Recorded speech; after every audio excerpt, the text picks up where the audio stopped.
گوجری زبان میں اپڈیٹ سنیے۔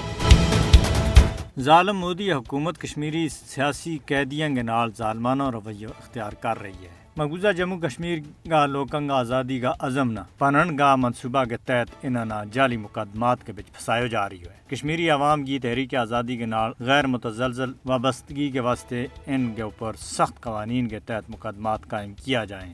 بھارت کشمیری عوام نہ سزا دیون کا طور پر لوکاں نہ گرفتار اور نظر بند کرنے کے واسطے مقبوضہ جموں کشمیر میں پبلک سیفٹی ایکٹ اور UAPA جیسا کڑا قوانین کو استعمال کر رہی ہے۔ 5 اگست 2019 دے ہون تک ہزاراں کشمیریاں نہ غیر قانونی طور پر بھارتی جیلاں اور بندی خانہ میں نظر بند کی ہوگی ہو۔ جنوری 1989 دے مقبوضہ جموں کشمیر میں 1,64,530 دے زیادہ کشمیریاں نے گرفتار کی ہوگی ہو۔ سیاسی انتقام کی آڑ کے بچ مودی حکومت کشمیری قیدیاں دور دراڑا کی بھارتی جیلاں میں بھیج رہی ہے۔ مقبوضہ جموں کشمیر میں تقریباً 40 کشمیری نظر بنداں حال ہی میں بھارتی ریاست اتر پردیش کی امبیڈکر نگر جیل میں بھیج دیتو گی ہو۔ بین الاقوامی قوانین بھارتی حکمرانہ قیدیاں بیرون ریاست جیلاں میں بھیجن دے روک ہے، جڑا ان کی رہائش گاہ اور خاندانہ دے دور ہے۔ کشمیری نظر بنداں بھارت کی جیلاں میں بھیجنوں کشمیری عوام کے خلاف مودی کی مجرمانہ ذہنیت کی عکاسی ہے۔ کشمیری قیدیاں بھارتی جیلاں میں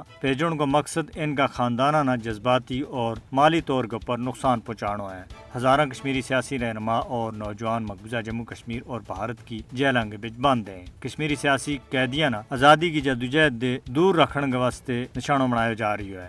مقبوضہ جموں کشمیر میں عالمی قوانین اور معاہدوں کی سراسر خلاف ورزی پر بھارت نہ سزا ملنی چاہیے۔ انسانی حقوق کا عالمی ادارہ نہ کشمیری سیاسی قیدیوں کی رہائی کے واسطے بھارت کے اوپر دباؤ سٹنا چاہیے۔